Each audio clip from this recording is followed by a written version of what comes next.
Hi everyone, welcome back to Simply Vegetarian from Anjita's Kitchen Corner, and I'm back with this magical potion from Darjeeling. As we were searching for a good quality Darjeeling tea in one of the tea house or a shop, my eyes just caught this small tin down in the corner with matcha written on it. It's basically a Japanese green tea and it's stone ground and it's powdered. So far as I've known, this matcha tea, it comes in powdered form, but I've never tasted this matcha green tea, and when I checked the prices online, it was expensive, and I was always curious about its taste. Still, I haven't opened and tasted this.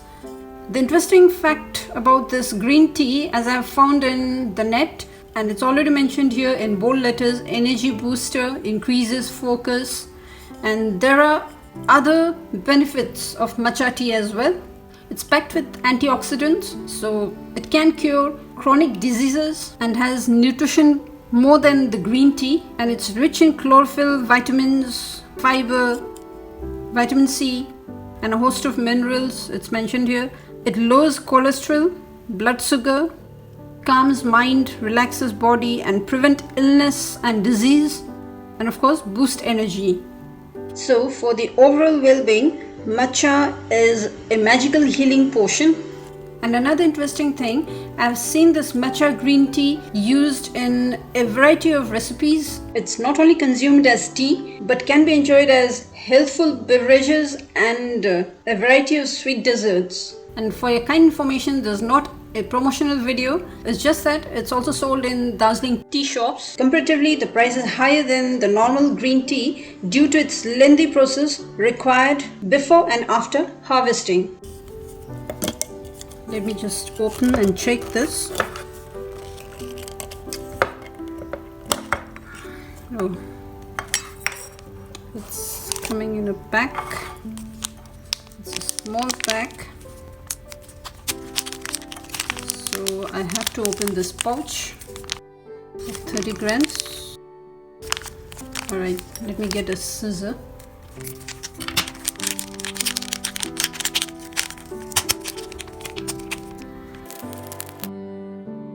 As you can see, it's a very fine powder.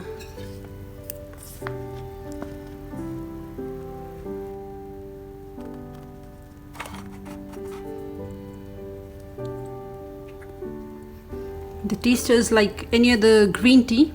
I prepared a cup of plain green matcha tea without sugar, and the other one with sugar and milk.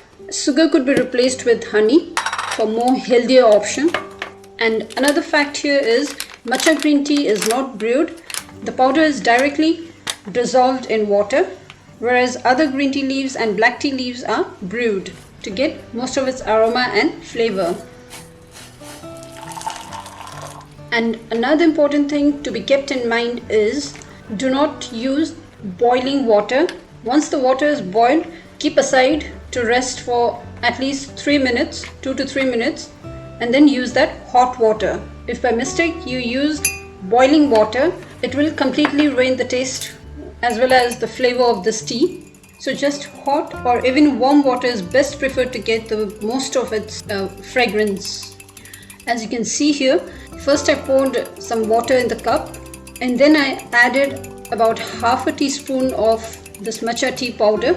If you want a stronger flavor, you may add 1 teaspoon. So after adding the powder, with the help of a whisk, I stirred it vigorously to get rid of any lumps, and then I added rest of the water.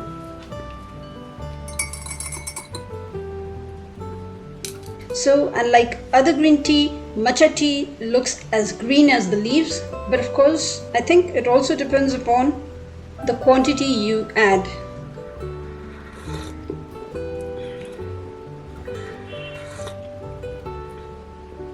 I like the taste.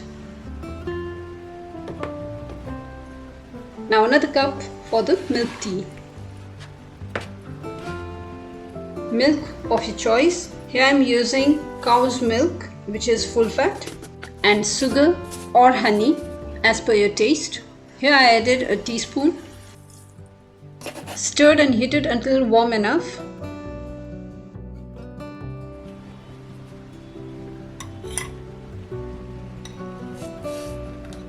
poured about 1 to 2 tablespoons and added half a teaspoon of green tea powder.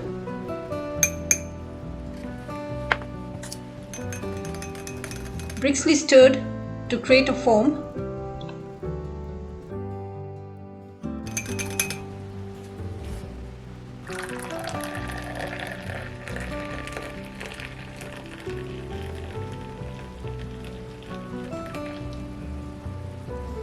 This is sort of latte, matcha green tea latte.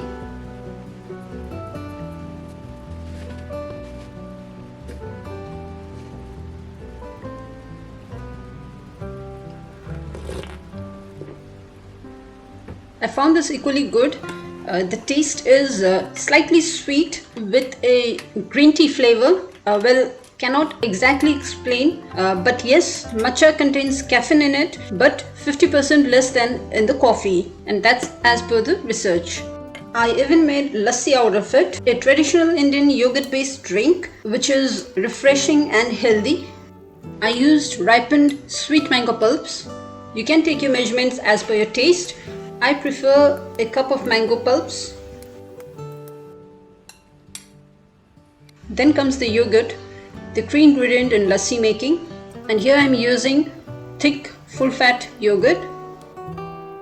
Also, yogurt is a good source of probiotics that helps in digestion, and a teaspoon of matcha. Again, you may add as per your taste.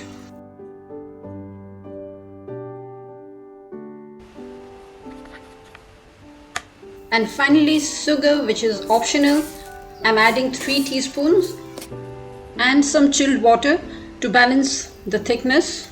Some prefer adding crushed ice in it.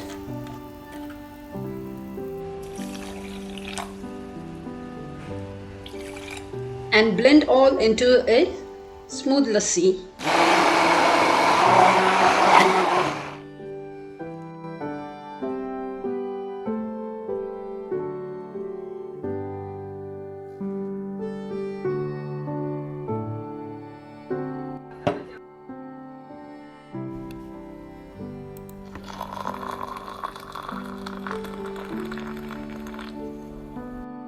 A piece of mango pulp, just to show that it contains mango in it. So this one's my healthy matcha tea lassi. Either serve it in the morning with breakfast or serve it chilled in a hot summer afternoon as a refreshing drink. So that was all about my matcha tea experiments. See you all soon in my next video, probably on more flavored lassis. Till then, please hit a like, comment and subscribe if you haven't yet. Thank you for watching.